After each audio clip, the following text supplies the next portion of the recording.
Welcome to the Feds, insiders bringing accountability, integrity, and reform to a broken bureaucracy. At Feds for Freedom, we value constructive dissent and healthy debate. The views and opinions shared in today's episode are those of the speaker alone and do not express the views or opinions of the U.S. government or any other employer. Welcome back to this week's episode of The Feds. I am Stephanie Weidle. Before we begin today's episode, please go ahead and like, comment, subscribe to, and share our podcasts.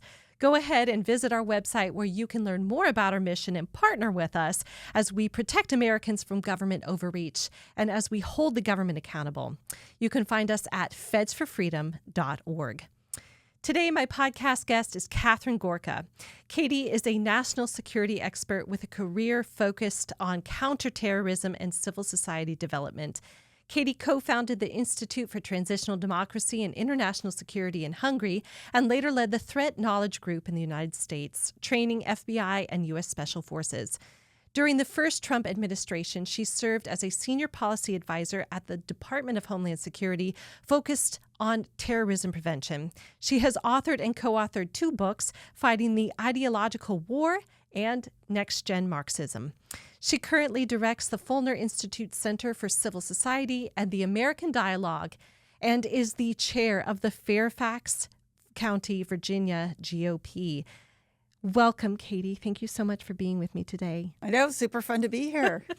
All right. Well, I want to spend today really honing in on local politics and how they are helped or hurt by the national parties. But before we get started, would you tell us a little bit about your background? Oh, well, the most important thing about my background is that I lived and or worked in Central and Eastern Europe for 18 years.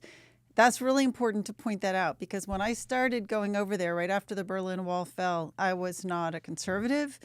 I was not particularly patriotic. I was not engaged in politics, but it was really the opportunity to live in a country that had been honestly devastated by communism. Hungary, I lived in Hungary for most of it, is what really woke me up.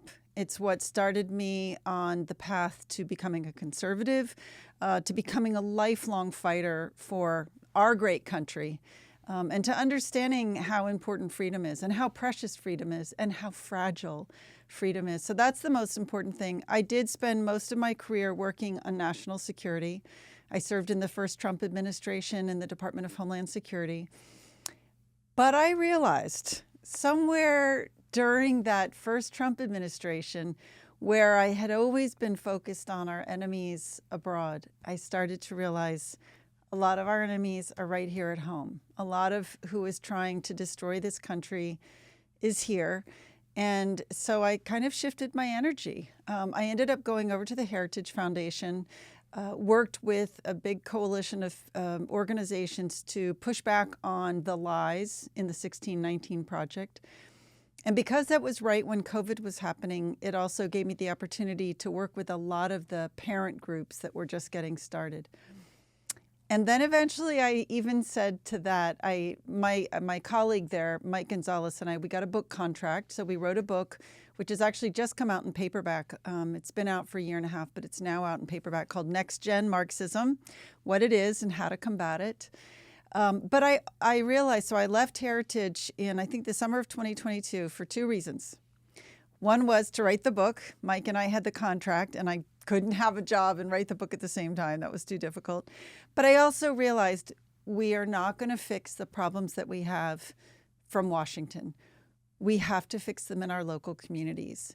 And I decided for the first time in my life, I was going to get more involved in my local community. I joined the board of our local community center, which had been doing some really wacky, radical things. And then I became chair of the Fairfax GOP. So I've gotten a totally different perspective on life as an American by getting involved with local politics, and I've loved it. So the last question at the end of this interview that I'm going to ask you is, if the average American citizen could do one thing to combat the corruption that we see in our country today, what would it be? I can't tell you how many people who answer that question with get involved with your state and local politics. Yeah. So that's why I actually wanted to have you on. So we both live in Fairfax County. It has been said over and over again that there are certain influential counties in this country, and two of them are Loudoun and Fairfax counties. What makes them influential? Like, would you have an influential county in Alabama? Like, what makes them influential? How many of these counties are around the United States? Just tell us about it. I think that's a great question. If I think about it, I think the answer to that is, okay, the most obvious thing is its proximity to Washington, D.C. We have a huge number of federal workers. I've heard 55,000 in Fairfax County alone. But you get I think there are other factors related to that. Many national organizations, which are based in Washington, D.C. and have a national reach, their presidents, their CEOs, their staff, many of them live in Fairfax. Mm-hmm. So what happens in Fairfax oftentimes has a national reach. And I also think because you have, unfortunately, and I think this is a real problem for our country, we've really lost local news. All those, those little hometown papers, so many of them died out. So we depend much more on national news. And again, we happen to be right next door to the national news, to much of it. So I feel like they pick up our stories. Perfect example, take Chris Plant, who I love. He's a wonderful radio host. His show is national, but he lives in D.C., and because he's right there, he will often talk about Fairfax County stories just because it's right there, right? So those stories go national. So I think it's for all these reasons. Well, so how do local politics influence national politics? Wow, that's a really good question. I mean, look, I think about this a lot because of the fact that D.C., certainly D.C., Maryland, and Maryland, let me put it this way. The area around Washington, D.C., including D.C. itself, they are all overwhelmingly Democratic. There's a Democratic ecosphere, right? And people influence each other. You've had many national organizations have really targeted these areas. And I think that in turn is able to influence what goes on in Washington because, again, many of these people work in the federal government or they work for national organizations or they work for the national media. So I think it impacts it hugely. Yeah. So I grew up here. We both live in Fairfax County. When I grew up in Northern Virginia, there was very, very little homelessness. Of course, there was crime. There's crime everywhere. But it just seems that recently, in the past 5 to 6 years, it has skyrocketed. We were talking beforehand the story of I'm training for the Marine Corps Marathon. And at this particular stop, my partner and I always start at. We noticed recently that there's several people sleeping, homeless people sleeping right near the caboose there. And we're like, what is going on? And now they're up and looking at you as you're about to start this run to go out into the dark on this long trek. And you just think about all the crime that has happened recently on the WNOD. I mean, including a woman being raped. That's absolutely right. Yep. So we talked with the police. And they said, well, it's not a crime to be homelessness. And that's when I got on the phone and they said, I understand that. But we're asking you to do like a check on this just for safety, our safety. And that's when they said, and I asked, what can we do about this? And this is when the lady said, vote differently. And I said, that's when I started crying because it was really emotional. I said, I do vote differently, and it doesn't make a difference. And she said, go to the town council. And so she laid out exactly what we needed to do. But that's when I thought of having you on to talk about, all right, where do we go from here? So we're told to vote differently, and yet nothing seems to change. It seems like a losing battle because the conservatives are not making it in. Often the line that we are given is conservatives or Republicans are outspent. So the Democrats are definitely honing their money into areas, these influential areas. Would you talk about, is money really the deciding factor? Let's start there. Sadly, money is a huge factor. So I will just take one small example. This most recent, we had a special election in the largest congressional seat in Fairfax County, which is the 11th district. Jerry Connolly had been the member of Congress for 17 years, a Democrat. He passed away in May, so we had a special election. Our Republican candidate, who was absolutely terrific, he raised about $200,000. The Democrat candidate raised $6 million.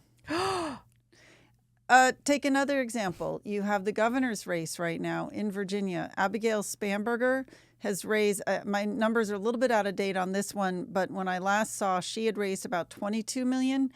To the Republican Winsome Sears, $11 million, double. And as I said, part of the problem is, okay, you have multiple problems here. So you have unions. The unions are all funding the Democrats because the unions depend on Democrats, right? So you've got that problem.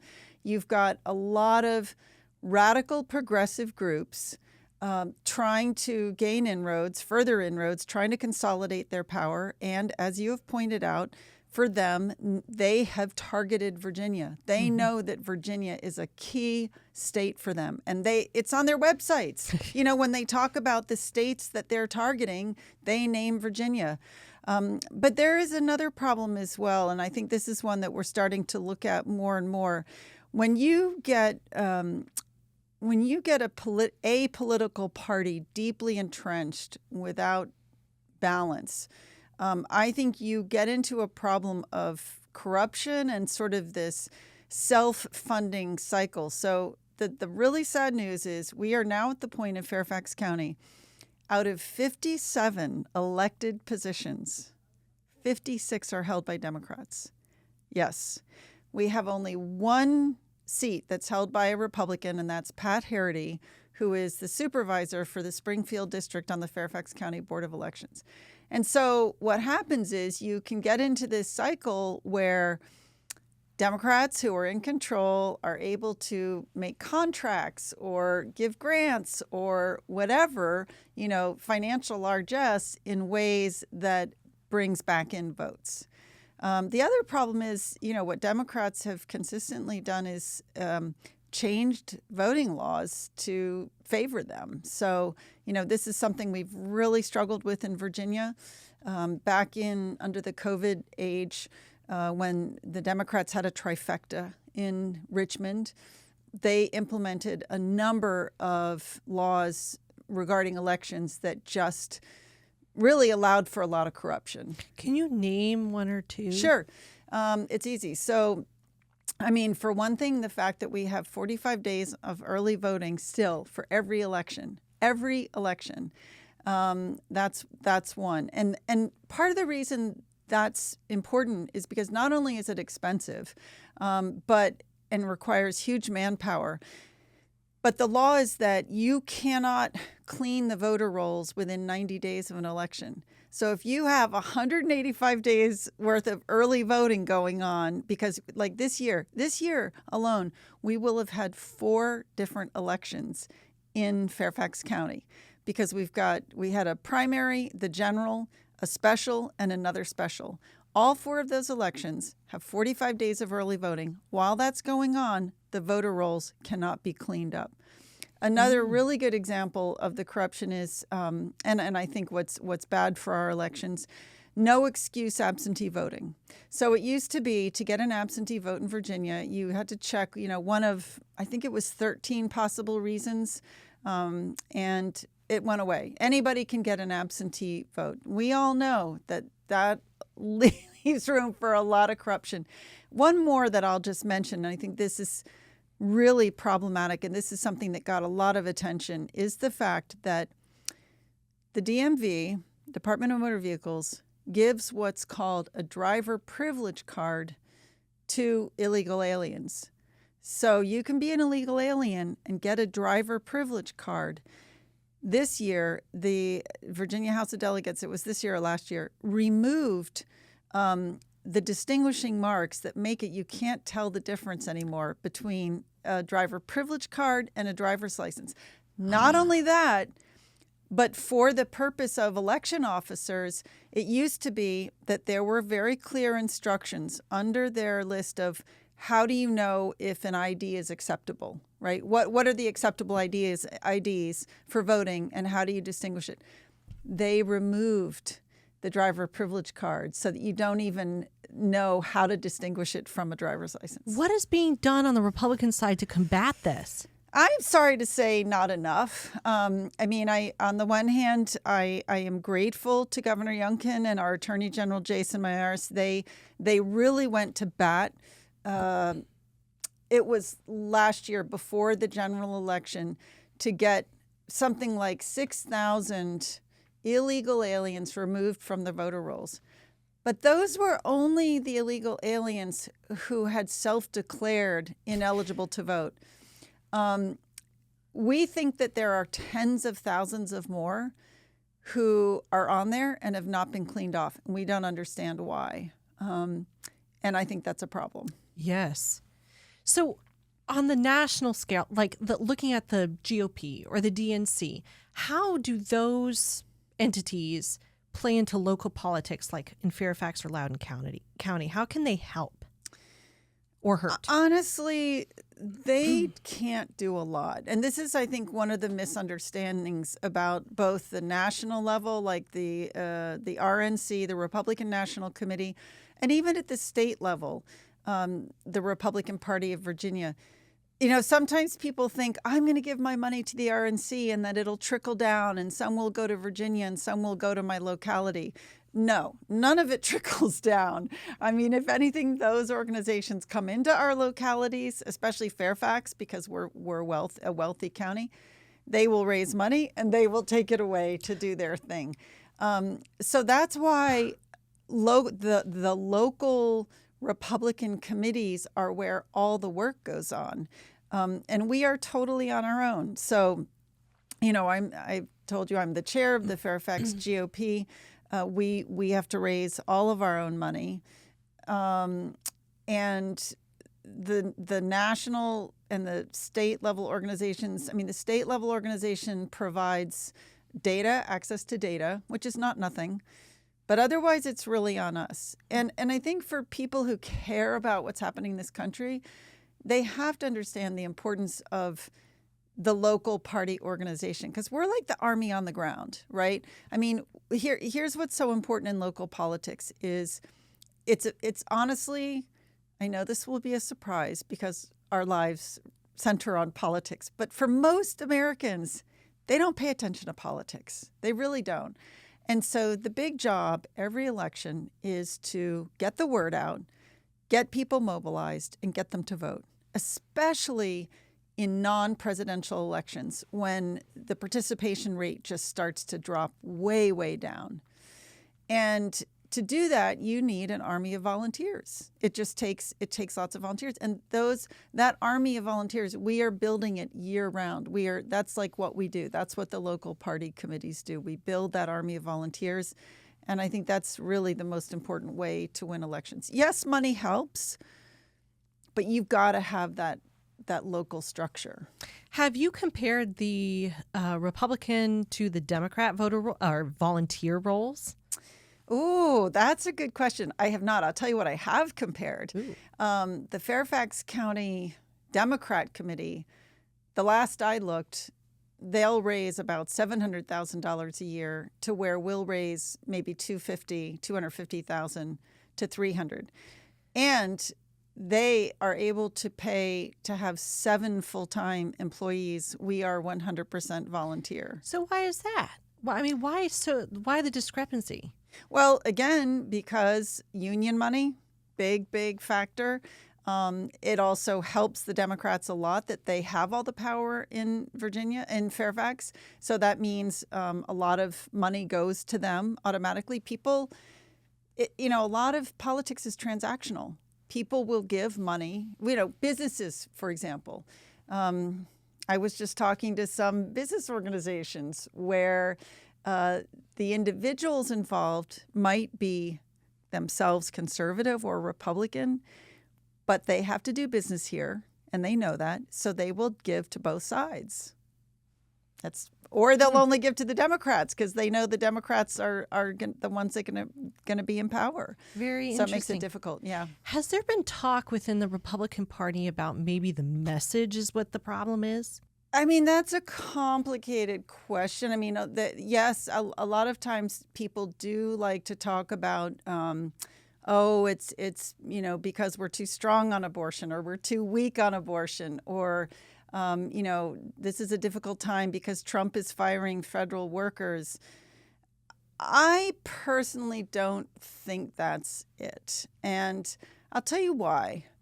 I really think politics has gotten very tribal. And I think, maybe certainly for part of the population, I mean, there are people who just are Democrat and will never change. There are people who are Republican and will never change. So the messaging doesn't really impact them.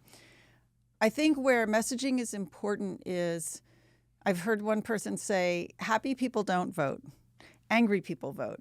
So if your messaging does not inspire people to get out and vote, and it's been interesting to watch, just take Winsome Sears ads. Mm-hmm. So she was doing a lot of pro-business ads. Virginia's doing so well under Governor Youngkin, and it is unbelievable.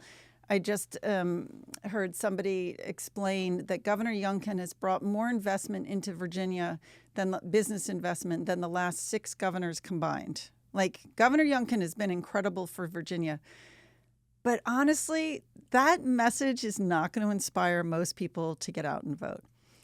Now, in the last couple weeks, Winsome Sears has put out a couple of really hard-hitting ads about her Democrat opponent, Abigail Spanberger.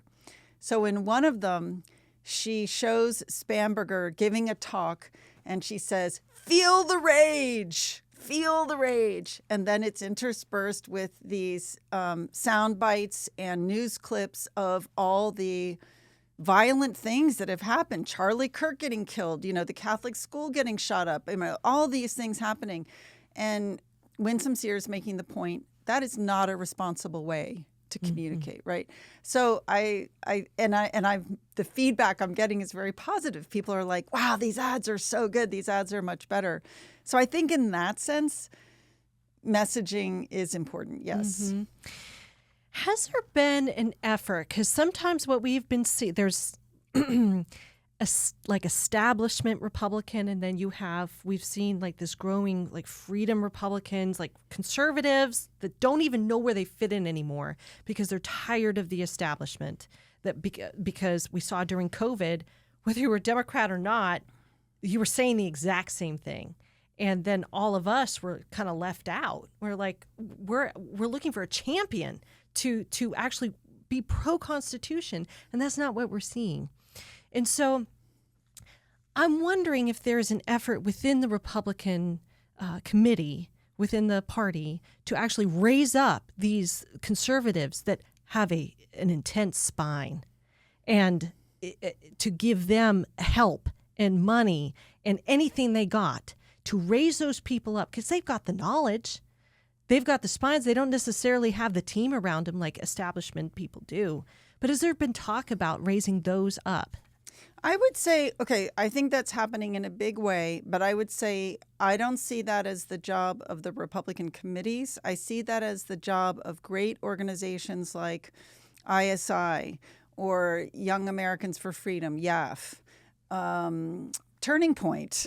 Perfect example. Yeah. I mean, I think there are so many great organizations around the country. Claire Booth Luce Center for Conservative Women, one of my favorite organizations. They do a great job of supporting young conservative women on campuses.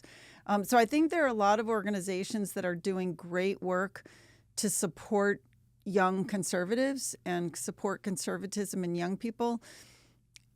I think that the job by the time you get to the committee is really, first of all, we do try to cultivate candidates, but our job is really, once people come along and say they want to be a candidate, our job is to help them with, the technicalities of becoming a candidate and filing, and then wrapping around them with the support of all of our volunteers to help get them elected. Mm-hmm. But on the question, too, I just want to address this because I think it's an important one. Establishment versus, I think it's a difference between establishment and MAGA, but you could also say establishment versus, truly more conservative. From my perspective, I think the establishment wing is dead. I really do. I know they're still out there, but they're in the minority. And as somebody explained to me, and he was a member of the establishment Republicans, and he said to me, a lot of us were nervous the first time around with Trump because we didn't know what to expect. But then once Trump had one term, we realized, no, he's good for the country. And so a lot of them came over. You still have what we now call the Nikki Haley Republicans. That was the conservative camp. The establishment camp voted for Nikki Haley over Trump. But I think for the most part, Trump has really won over the party. I think what we still need, though, is I do think we really need a return to the Constitution and to elevate constitutional privilege, understanding of the constitutional principles. Mm-hmm. And I also say this because this is what I do in the other half of my life. I work at the America First Policy Institute, and I'm working on the America 250 celebrations and returning civics to our classrooms. So one of the things that's happened, I don't know the extent to which people realize this, but over the last 15 to 20 years, civics has gotten really corrupted. So two things happened. The big emphasis on STEM from the national government, federal government, meant that civics got really pushed to the back of the class. It's like it doesn't get taught as much. And to the extent that it does get taught, the left really honed in on civics and they kind of transformed it into what they call action civics. And what that means is teaching kids to be activists for left-wing causes. And we are doing a terrible job of teaching our children about our incredible legacy, about the principles of the Constitution, about what's great about this country. And that's where I think we need help and revival. Absolutely. Well, by the time this episode airs, we will have just had our conference.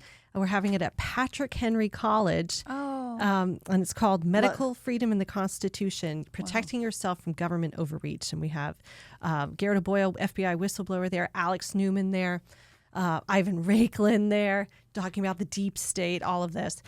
So it's the goal is, there's the children, the focus on educating children in the Constitution, but then there's that entire slew of the parents that really were not trained of the gold that is in our United States Constitution, and that we all need to be arming ourselves with that going forward to be able to spot the government overreach so we don't have to be swept up in this corruption.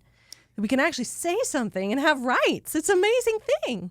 And there's no excuse not to, because there are such amazing resources now. The two that just immediately come to mind, PragerU. PragerU produces the most amazing videos. And then the other place, for adults that want to educate themselves on this stuff, Hillsdale College has amazing online lectures that are just so worth listening to. And I just think every American needs to school themselves in our history and in our Constitution. Yep, that's absolutely right. What would you say to the conservative who really does ask the question, we keep losing, does my vote really count? What else can I do to help? Okay, so their vote 100% counts.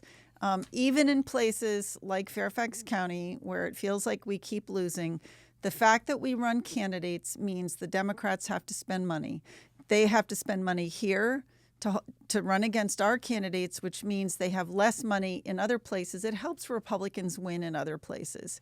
The other reason, at least making this very specific to Fairfax County, but the other thing is Winsome Sears, for example, our statewide Republican candidates do not need to win in Fairfax County in order to win Virginia, but they have to reach a threshold, right? So votes are incredibly important. And even if people feel that their vote doesn't count, they have to vote. It's the principle of it. It's un-American not to vote. And the other thing is get involved. I mean, I feel like everybody can do something, right?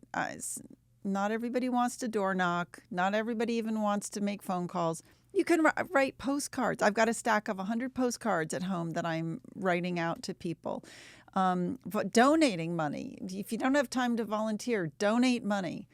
There are just so many ways to get involved and to make sure that our values are being defended. What is the threshold that has to be reached? For Winsome? Yes. I mean, the last I heard, and this is quite out of date, but so I don't know if this is still true. I heard she had to reach 31% of the vote in Fairfax County to win in Virginia. But whether that's still accurate, I don't know. But it's probably a fairly good benchmark. Let me ask. So in the state of Virginia, you don't. If you win a majority in the county, you don't just win that county, correct? Or do you how does that work? Like that it will actually work in her favor that she gets 30%. Oh, because because you're looking at the totals for Virginia, and so what happens is. So here's the problem in Virginia. Fairfax County has 1/7 of all votes in Virginia. So there are a lot of votes here.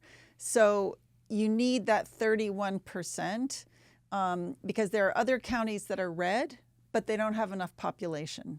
So in order to get her total over the line, you have to have the 31% in Fairfax. Oh, I see. What do you think is going to happen in the state of Virginia? Well, the news today is fantastic. So as you may know, back at the beginning of the summer, Winsome was down by 17 points. Then in the summer, she came up to where she was only down by 7 points. Then a couple weeks ago, she was only down by 5. This morning, Newsweek came out and said she's only down by 3. So she has got momentum, and she's, she got a new team a couple months ago. I think they're doing an incredible job. I think their ads are great. And honestly, the Democrats just keep shooting themselves in the foot over and over again. Okay, here's a story that just came out this morning. Jay Jones, who is running for Attorney General against Jason Miyares, turns out he was arrested for driving 46 miles over the speed limit. He was caught driving 116 miles an hour. This is a few years ago, but he was caught driving 116 miles an hour. He was given community service as his punishment. He did his community service for his own PAC. I mean, it's like, I know, right?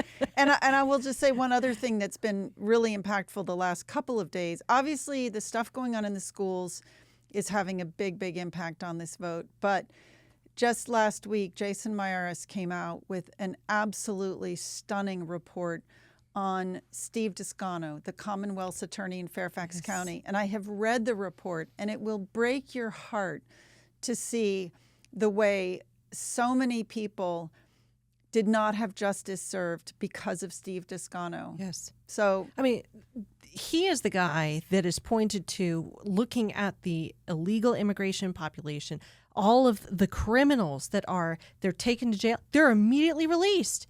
So how do we get him out? that is a really good question. The first answer that people might want to go to is let's have a recall. Recalls are incredibly difficult and very rarely successful. So I don't know that it'll be that. I mean, actually, you know, with this report that Jason Miyares issued, I think he's actually angling for getting Descano dismissed for incompetence and not actually serving the law. So no, he's not. Absolutely not. No. Any lay person like myself can see that.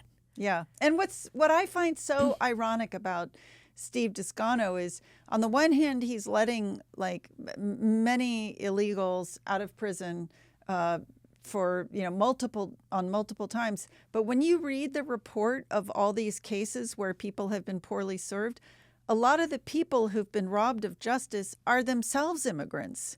It's not like immigrant versus, old American family. Mm-hmm. It's immigrant on immigrant crime. And why Descano favors one population over the other, I just have no idea. But to me, it's heartbreaking that you have people that flee just so much trouble in their own country, come here for the safety and the opportunity, and they see there are children, 11-year-olds, 9-year-olds being sexually assaulted, and their perpetrators are not going to jail because of Steve Descano. The root of all of this is a heart issue. You really say, absolutely, this is spiritual warfare. What are they thinking? I couldn't agree more. And I just think it's really interesting, the place that our country is in right now, how I just see so many signs of a coming around, a turning. I really think God's hand is in everything around Charlie and the way people were impacted by Charlie Kirk's death and the way they're responding to that. I think we will not be saved as a country without that revival. We have to be a moral nation. Yeah. Or, these laws alone don't keep people in line. No, I agree. Since I have you here, I wanted to ask about the digital ID that is happening in Europe. Have you been keeping tabs on this? No, tell me. So the digital ID is happening. So you have a national ID and then you digitalize it and all of your records are kept on there. The goal is health records, vaccination records, banking records, all in this national ID. And to use that, the English Prime Minister said, to work in Britain now, you have to have this digital ID. Otherwise, you're not going to work. So we see that there's a possibility, there's a great concern this might happen in the United States. Now, you were overseas for a long time. Are we close to that happening here? Now, we have the Real ID that is the first national ID. That is the stepping stone to perhaps a digital ID. Because before, it's all been decentralized with the states. Everyone has their own state ID. Now you have the Real ID, which is national. Then you can perhaps digitalize it. Any thoughts on that? Yes. So just take, for example, during January 6th, my husband was there. He was supposed to speak on stage after the president, but things got delayed, as they always do, and my husband had to get back to his own radio show at the time, so he left. So he was never around the Capitol, wasn't involved in that stuff at all. But because he had been even that close, our phone records, including his, mine, and our children's phone records, were all turned over by Verizon to the J6 committee. Our banking records were turned over to the J6 committee. It was absolutely incredible. And, I bring this up because this to me is why we care about privacy, right? So we have gotten very thoughtful about privacy. And I'm actually encouraged because on the one hand, all of our information is out there, like for anybody who wants it, honestly. But I see us moving in an interesting direction. And, one of the things that I think is super interesting is like what's happening with cryptocurrency and Bitcoin, because I think this is a way that people are going to reclaim privacy and get off of the traditional banking rails. And I actually think that Americans, with their innovative spirit and their fierce attachment to their privacy, are going to figure out ways to increase our privacy. I think we're at sort of probably a real low point right now where all of our information is everywhere, but I think we're going to get it back. I'm going to be shocked if we go the direction of Europe. Europe is lost, I think. And the fact that they've done that just doesn't surprise me at all. Yeah, well, they've got a fighter spirit in them too. I mean, look at the French people. They're like the revolutionaries. What's going on with them? What's happened to them? I know. It's crazy. I mean, my personal theory is I think it's because they all years ago abandoned their faith. And so, it's all about your material life, right? And I think I shouldn't say this, but I think the French are just hedonists anyway. I think all they care about is, is their food good? Is their cheese delicious? Are their clothes nice? I don't think they have a spiritual life, but I don't know. Maybe there are those who are trying to revive it. I have heard there is a movement, that there is like a revival movement, but my guess is it's tiny. Well, you've got in the United States, you have a lot of people looking down at their phones all the time, and they're just so caught up. So I see us going down that direction, and I say only a revival is going to get us out of this. Yeah. So, all right. Well, I have just one more question, and then I'll ask my final question. Okay. Because you might be in the know, and plus I want your opinion on this. Given what we know about Pfizer, it's getting into the danger zone, about Pfizer and the corruption that they have not only been involved with, but they have masterminded. How do you feel about the recent President Trump, just yesterday, praising them and then promising them more tax dollars? Oh, that's such a hard one. You tell me, because I have not been as deep into that issue. I mean, I was less upset with the drug companies than I was with the federal government over the vaccine mandates. To me, it was really the federal government who was at fault. I think the drug companies were scrambling to keep up with the opportunity. And on the flip side, okay, putting Pfizer aside, I'm not going to speak about them specifically, but I've known, leadership in other drug companies, and I think, there is a lot of sincere effort to find solutions. Yes, there is a financial motivation. That's what justifies it, right? But there has been this long-standing problem that the American taxpayer subsidizes drug research that benefits the entire world, right? Other countries get our drugs at subsidized rates, and we foot the bill because medical research is incredibly expensive. So the fact that Trump did what he did to sort of help rectify that balance, I think is a really good thing. Talking about the federal government and the mandates and all of this, why do you think the government, even under the new Trump administration, has not yet come out and flat out said the mandates as a whole were wrong? Do you mean the COVID mandates or all vaccine mandates? The COVID mandates.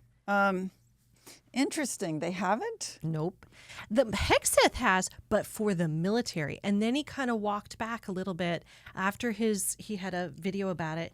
He walked back in a memo and said the COVID mandates as implemented were wrong. Interesting. So, but we're going for the COVID mandates were wrong. And why is that important?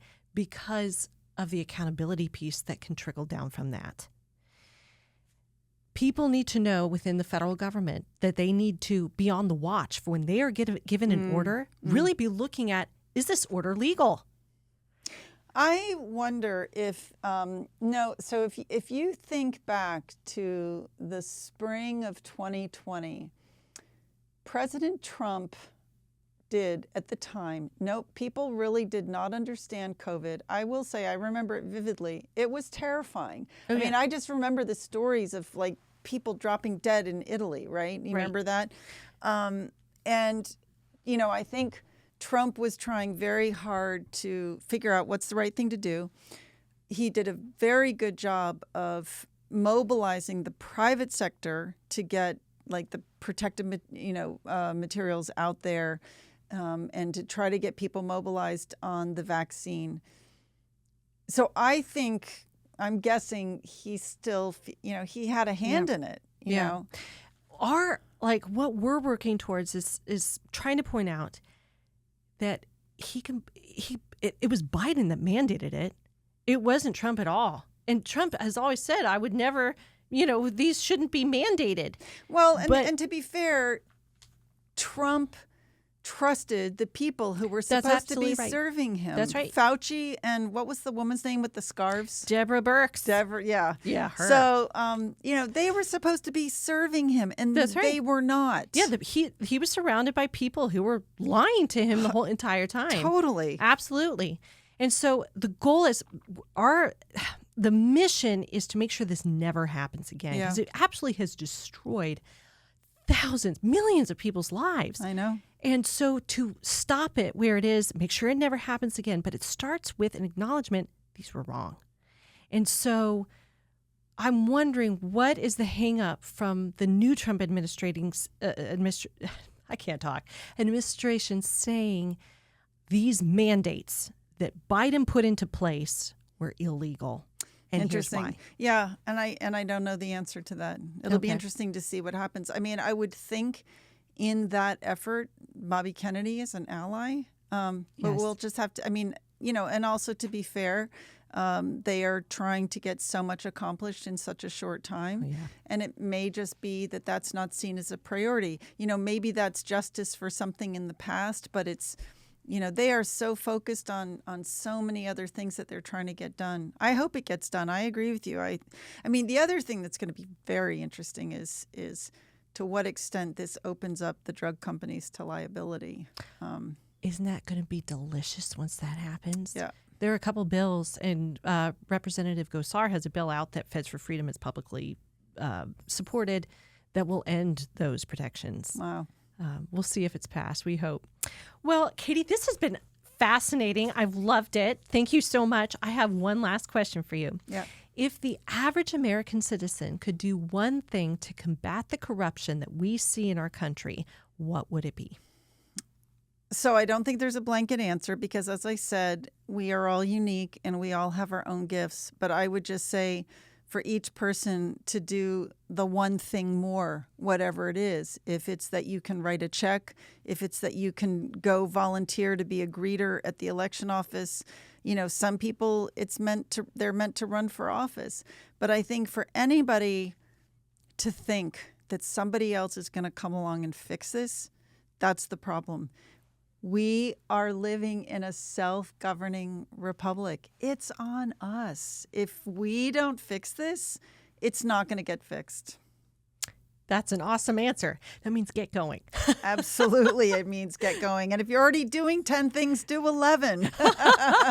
That's so true. Well, Katie, thank you so much. This has been wonderful. Thanks for coming in. Yeah, thanks for having me. Thanks so much for tuning in. Please like, comment, subscribe to, and share our podcasts. I'll see you next week.